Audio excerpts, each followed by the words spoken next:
Everyone, welcome back. और आज करने वाले हैं हमारा नया chapter state of matter. Wow, we have move to the another chapter.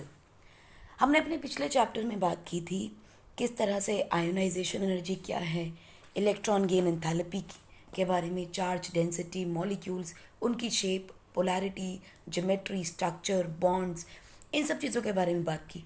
और हमने ये भी देखा कि जितनी भी केमिकल सिस्टम्स थे, इनके जो कैरेक्टर्स हैं उनकी बात हम बल्क प्रॉपर्टीज से करते हैं। लाइक एवरीथिंग है हैपनिंग इन बल्क। किसी एक मॉलिक्यूल की बात नहीं है, सारे मॉलिक्यूल ऐसा काम करते हैं। बहुत सारे एटम्स मिलते हैं तो फॉर्म अ मॉलिक्यूल। बहुत सारे आयन्स की बात करते हैं, एक साथ बात करते हैं।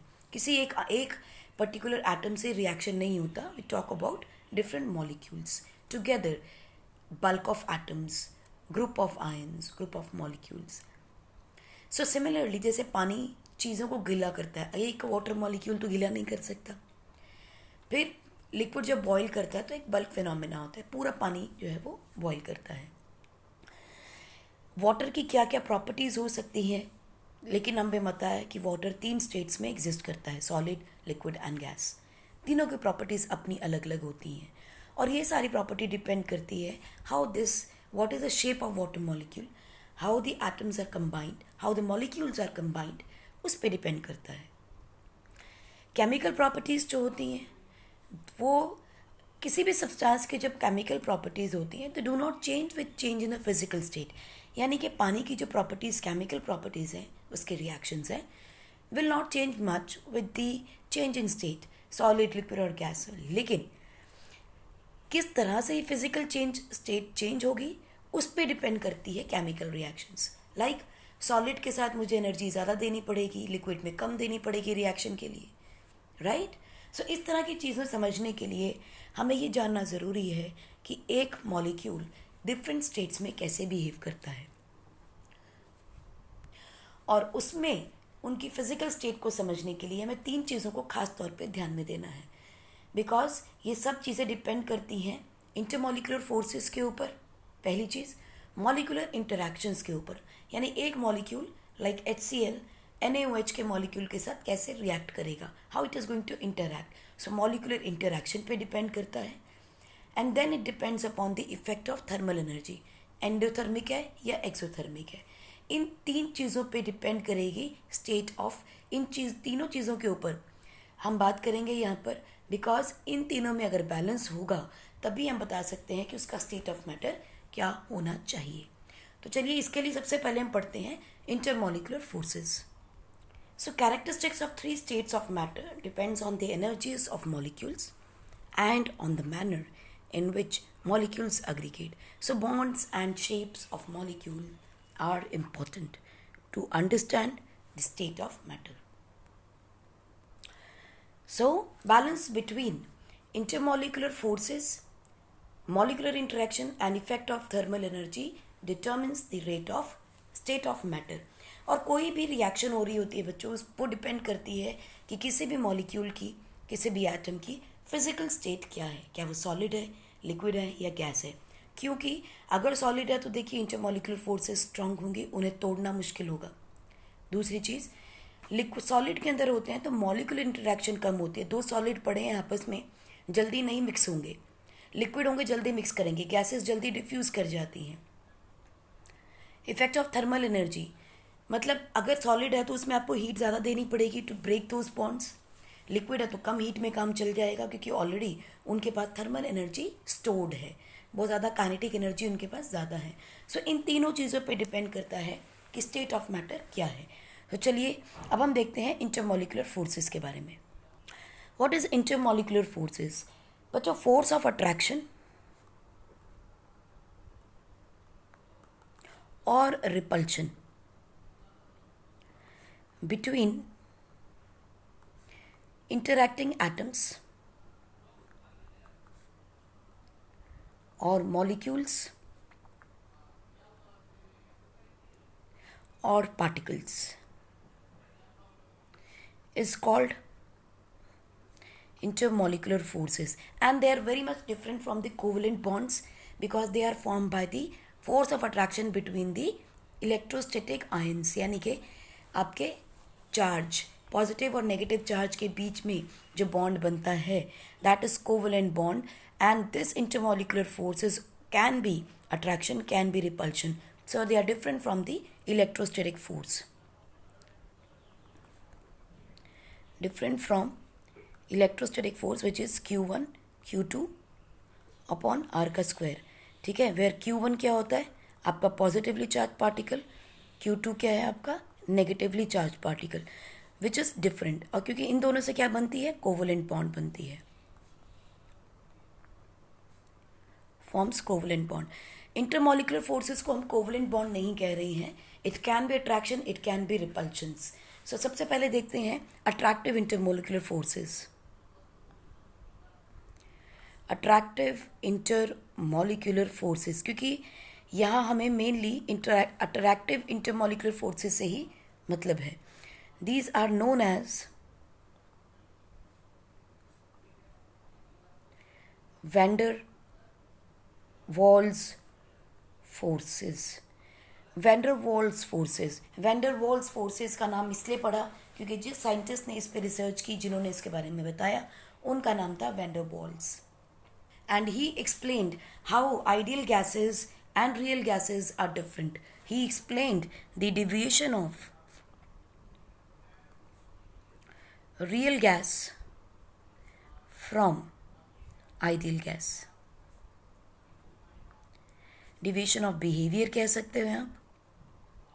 Deviation of behavior of real gas from the ideal gas was explained by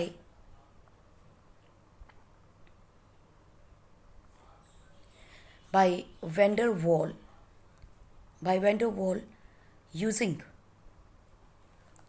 van der Waal forces. तो वैन डर वाल फोर्सेस होती क्या हैं?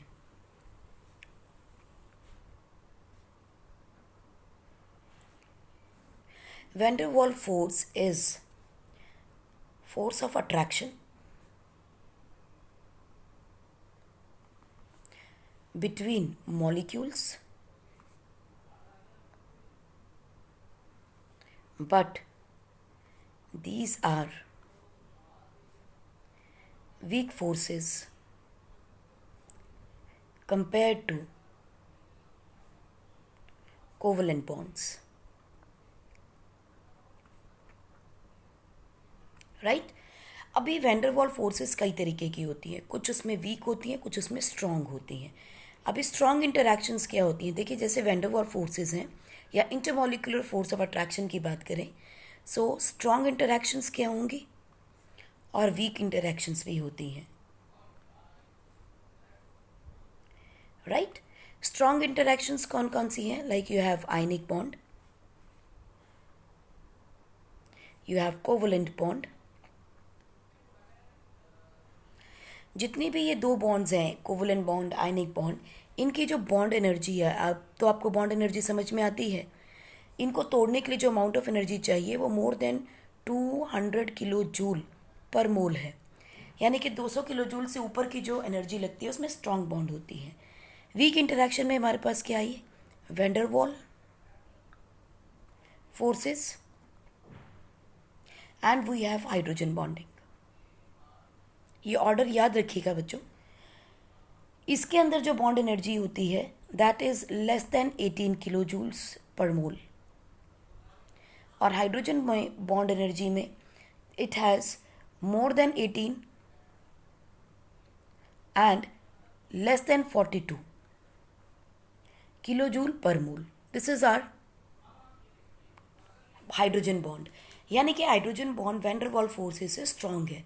ऑलमोस्ट आप देख लीजिए डबल से ज़्यादा स्ट्रांग होगी. यूजुअली किसी भी मॉलिक्यूल के अंदर van der Waal forces are secondary forces and ionic bond, covalent bond,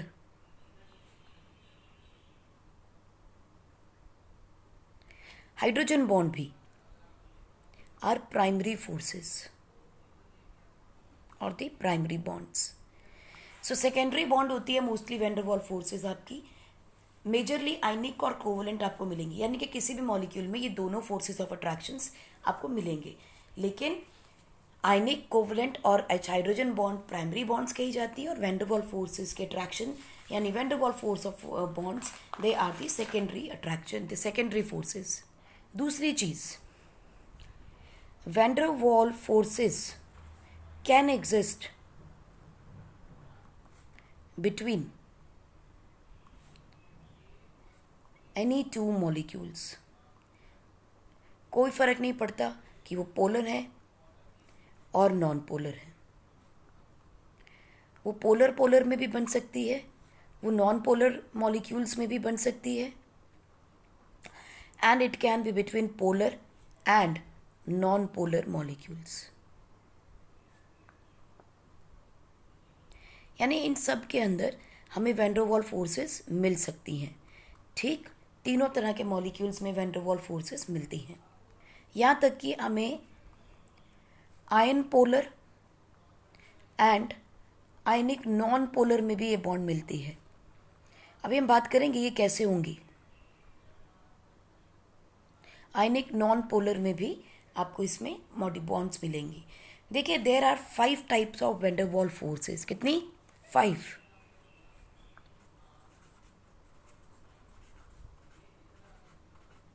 there are 5 types of van der Waal forces. चलिए बात करते हैं इन सभी फोर्सेस के बारे में वन बाय वन. सबसे पहली चीज़ हमारे पास आती है बच्चों, आयन डाइपोल इंटरैक्शन, या जिसे हम बोलते हैं अट्रैक्शन, क्योंकि यहाँ अट्रैक्टिव फोर्सेस की बात कर रहे हैं.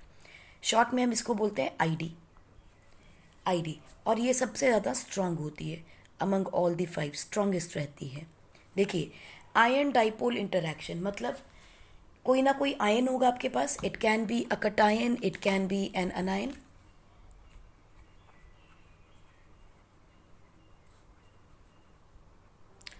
ठीक, और इसकी वजह से डाइपोल बन जाएगा, क्योंकि एक कटायन है, एक अनायन है, slab positively charge, negatively charge. So it is going to be a polar molecule.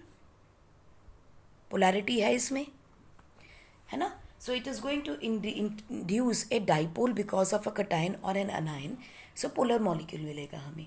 Example देखो, we have chlorine ion and we have an HCl molecule. Correct?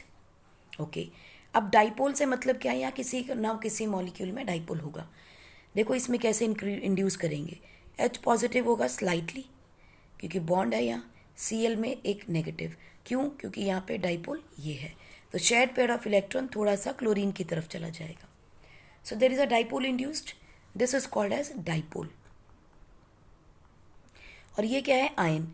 Which one is this? Anion. So what is going to happen, ये जो anion है it is going to attract and form a bond between the HCl. सो hydrogen is slightly positive, chlorine is slightly negative, and the force of attraction between this chlorine and hydrogen will be called as van der Waal forces. This is a van der Waal force. और कौन सी van der Waal force? Ion dipole interaction. देखिए ये atom नहीं है, ये ion है. एक ion दूसरे एक डाइपोल इंड्यूस्ड मॉलिक्यूल के साथ बॉन्ड बना रहा है. So it is called as ion dipole interaction. एक एग्जाम्पल और दिखाते हैं, आपको और क्लियर होगा. For example we have let us say OH negative ion. ठीक, और आपके पास सोडियम के आयन हैं. कहाँ से आया सोडियम? ये देखो, पानी के अंदर हमने NaOH को मिक्स किया है. So what is going to happen, OH negative ion इसका और Na positive ion. What is going to happen, ये जो ऑक्सीजन है ये कहाँ से आ रही है? वाटर से आ रही है. इसके पास 2 नेगेटिव आयन, इसके पास देखो होगा क्या? डाइपोल इंड्यूस हुआ पानी के अंदर. This is slightly negative, this is slightly positive. Why so? Because oxygen and hydrogen, again it is going to take away the electron. It is also going to take away the electron. So this is slightly negative, this is slightly positive. What is going to happen, ये negative ये positive, they are going to form a bond. देखो, this is bond, and this is called as van der Waal force of attraction. This is called as, this is why NaCl is soluble in water.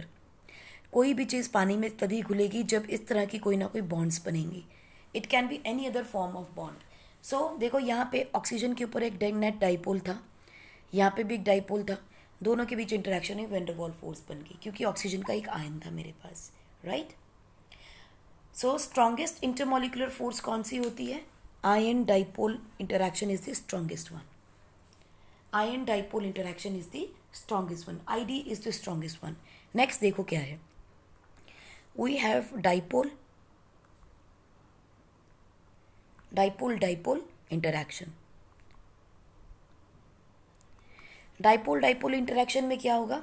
There is one polar molecule, there is another polar molecule which have the unpaired electrons, right? जैसे hydrogen है और chlorine है, इन दोनों के बीच में net dipole create हो गया एक। Similarly there is another molecule hydrogen and chlorine, it also have a dipole. Now this is slightly positive, this is slightly negative, but this is one polar molecule and this is another polar molecule. So look at it, what is happening over here? इन दोनों में एक छोटा dotted bond बना देंगे and this dotted bond is what? Dipole dipole interaction, right. Short में हम लिखते हैं इसको dd। नेक्स्ट देखो थर्ड पॉइंट में, we have ion induced dipole interaction. Ion induced IDD, ion induced dipole interaction. देखिए आयन इंड्यूस्ड डाइपोल इंटरैक्शन में क्या होगा, एक आयन एक नॉन पोलर मॉलिक्यूल को पोलर बना रहा है, ठीक है जी। Non polar molecule forms or develops a charge due to an ion nearby. Example देखते हैं, लेट अस से वी हैव ब्रोमीन आयन, ठीक, और यहाँ पर हाइड्रोजन का एक मॉलिक्यूल पड़ा था। Now look at it, hydrogen हो गया, नाइट्रोजन हो गया, ऑक्सीजन हो गया, CCl4 हो गया। अब तो आपको पता है पोलैरिटी निकालने का तरीका। These are the non polar molecules, क्योंकि इनका नेट डाइपोल क्या है, 0। These all are non polar molecule because net dipole is 0 debye. अब देखो इसमें क्या, ब्रोमीन की वजह से क्या होगा, ब्रोमीन इसके अंदर भी चार्ज डेवलप करेगा। कैसे डेवलप करेगा, जब ब्रोमीन इसके नज़दीक आया, it tried to take electrons from it. So इसके ऊपर क्या डेवलप करेगा, force of attraction, positively charge बनाएगा, इसको स्लाइटली नेगेटिवली चार्ज बना देगा। क्यों बना रहा है, क्योंकि ब्रोमीन जो है वो क्या कर रहा है, वो कोशिश ये कर रहा है कि इसके साथ बॉन्ड बनाए। इसके साथ बॉन्ड कैसे बनेगी, अगर इसके पास पॉजिटिवली चार्ज पार्टिकल होगा, क्योंकि ये नेगेटिव है, so it is going to try to give electrons to the hydrogen कि तुम मुझसे ले लो, मेरे पास तो भैया एक्स्ट्रा है। अब एक्स्ट्रा है तो ये इसको देना चाहता है, देना चाहेगा तो वो देने का तो मतलब क्या हुआ, इसके ऊपर पॉजिटिव चार्ज होगा तभी तो देगा। सो इस वजह से तो ये जो शेयर्ड पेयर ऑफ इलेक्ट्रॉन होता है, it slightly moves towards this hydrogen, developing a negative charge on this and positive on this. Now this bromine negative is satisfied and it tries to form a bond with it. And this bond formed is called as van der Waals force. कौन सा, ion induced dipole interaction. Ion induced IID. Ion induced dipole interaction. यहाँ पर भी बच्चों correction कर लीजिएगा, it is IID, ion induced dipole interaction.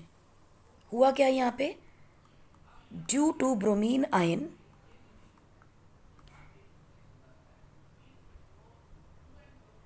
slight positive charge is induced on hydrogen atom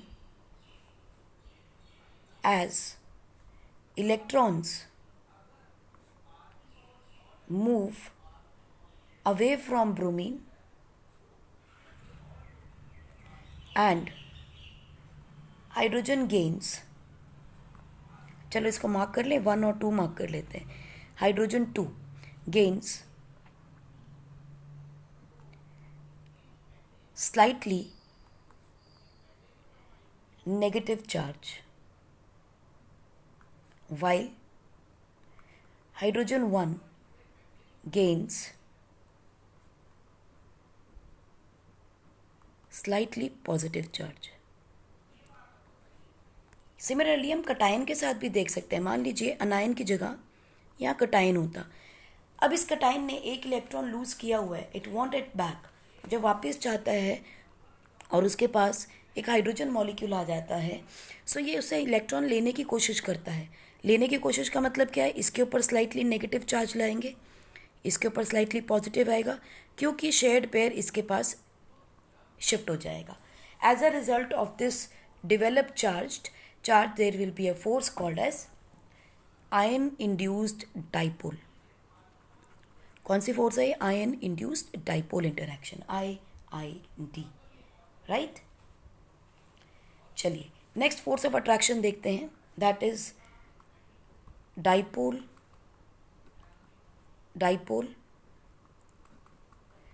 induced dipole interaction. इसका क्या मतलब है कि एक मॉलिक्यूल है जो खुद डाइपोल जिसके पास है, यानी खुद पोलर है, और अनपोलर नॉन पोलर को पोलर बना रहा है. सो यहाँ देखो क्या लिखेंगे, a polar molecule with net dipole not equal to 0 induces polarity in a non-polar molecule. बहुत आसान है, ध्यान से देखना. हाइड्रोजन है, क्लोरीन है. Now because of more electronegativity it is going to gain the electron towards itself, pull the electron towards itself. So ये जो शेयर्ड पेयर ऑफ इलेक्ट्रॉन है थोड़ा सा क्लोरीन की तरफ हो जाएगा. ठीक, स्लाइटली नेगेटिव स्लाइटली पॉजिटिव. अब इसको मत सोचना कि कुछ नया पेयर आ गया, नहीं, यही वाला पेयर ऑफ इलेक्ट्रॉन है. लुक एट इट, ये वो पेयर ऑफ इलेक्ट्रॉन है जो इसके पास था, थोड़ा सा इसके पास था. ये वाला इलेक्ट्रॉन क्या होगा? It will slightly move towards chlorine. Bond वही बन रही है, क्लोरीन की तरफ शिफ्ट हो गई है बॉन्ड. ठीक है, so we can indicate it like this also कि हाइड्रोजन से थोड़ा दूर बन रही है बॉन्ड क्लोरीन की तरफ. So this is the dipole induced. So slightly negative slightly positive. और इसके पास पड़ा था नॉन पोलर हाइड्रोजन मॉलिक्यूल जिसमें इलेक्ट्रॉन पेयर इक्वली शेयर्ड था. अब इस इलेक्ट्रॉन नेगेटिव होने की वजह से it is going to give electron towards hydrogen, और ये शेयर्ड पेयर शिफ्ट हो जाएगा towards this hydrogen. As a result it is going to gain slightly negative, it is going to gain slightly positive, right. और इस वजह से यहाँ पर जो बॉन्ड बनेगी that is called as dipole induced dipole, DID interaction. So एक non polar ने, एक पोलर मॉलिक्यूल ने नॉन पोलर को भी पोलर बना दिया. एक पोलर मॉलिक्यूल जिसमें डाइपोल है, उसने एक नॉन पोलर जिसमें डाइपोल नहीं था उसके अंदर भी पोलैरिटी को जनरेट कर दिया. ठीक है, this is called as dipole induced dipole interaction, that is DID. Last हम देखेंगे बच्चों, that is called as instantaneous dipole induced dipole interaction. ये वाली फोर्स ऑफ इंटरैक्शन जो है बच्चों is very very important. Instantaneous dipole induced dipole interaction, IDID interaction. ये important इसलिए है क्योंकि ये बॉन्ड बनती है between two non polar molecules.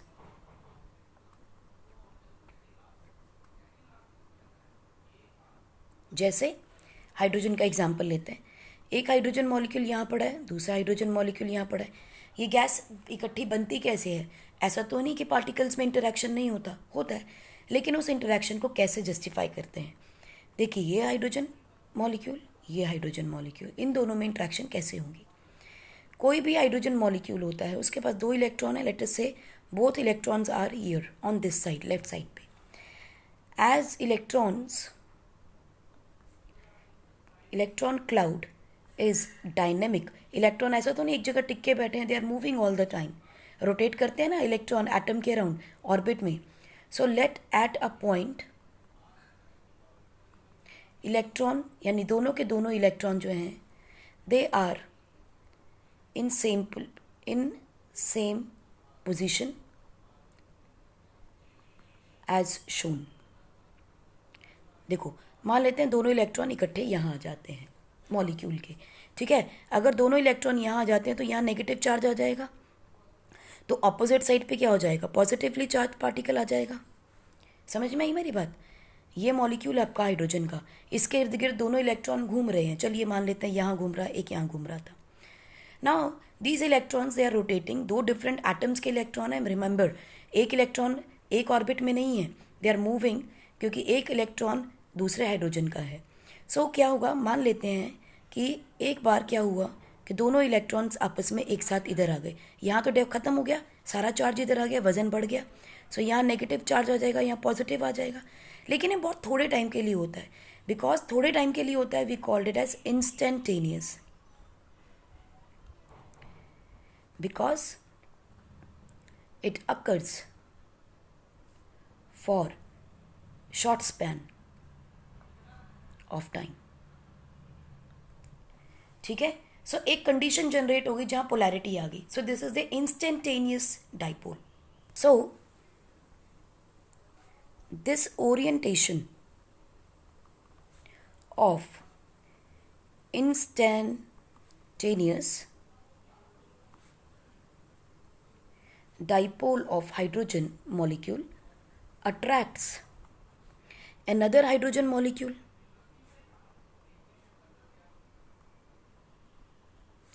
and induces dipole। देखो कैसे, ये आपके पास एक हाइड्रोजन मॉलिक्यूल है, ठीक है। यहाँ पे इलेक्ट्रॉन क्लाउड इकट्ठा हो गया, सो इट इज़ नेगेटिव नाउ, और ये पॉजिटिव हो गया, करेक्ट। दूसरा मॉलिक्यूल था, अब अगर ये पॉजिटिव है, दूसरे मॉलिक्यूल से इलेक्ट्रॉन लेना चाहेगा तो वो उसके भी इलेक्ट्रॉन को यहाँ इकट्ठा कर देगा और उसके ऊपर नेगेटिव चार्ज आ जाएगा, ये पॉजिटिव चार्ज आ गया इसके ऊपर। So what is going to happen, इन दोनों नेगेटिव और पॉजिटिव में एक बॉन्ड बन जाएगी। Now this bond is called as van der Waals forces and it is the weakest. क्यों वीकेस्ट है आपने देख लिया, क्योंकि ये थोड़े टाइम के लिए ही बन पाती है। This kind of force, that is this van der Waals force, is also called as London forces और dispersion force, and it is the weakest bond. This is London forces क्यों कहना है, because it's on the name of the scientist. Now this London forces explained why H2 molecule attracts another H2 molecule or any neutral molecule. चलिए आप लोगों को एक question है, compare and identify, बताइएगा the van der Waals forces in number 1 you have chlorine ion and HBr, number 2 bromine ion and HH, number 3 oxygen and oxygen molecule. इनके अंदर आपको बताना है कौन सी फोर्सेस हैं, and then you have to compare कि ये कौन सी फोर्सेस स्ट्रांग होंगी और कौन सी वीक होंगी, ठीक है। Question number 2, this is the question number 1। दूसरा देखते हैं, you have HCl, number 2 you have chlorine and CCl4, number 3 you have hydrogen and HBr। इन तीनों में कौन सी फोर्सेस होंगी और इन तीनों में कौन सी फोर्सेस होंगी, एंड इन तीनों का ऑर्डर बताइए, इन तीनों का ऑर्डर बताइएगा। Question number 3, you have fluorine fluorine chlorine chlorine, these are being placed in one vessel, ठीक है, ऐसे लगा लो। Then you have bromine bromine, and then you have iodine iodine.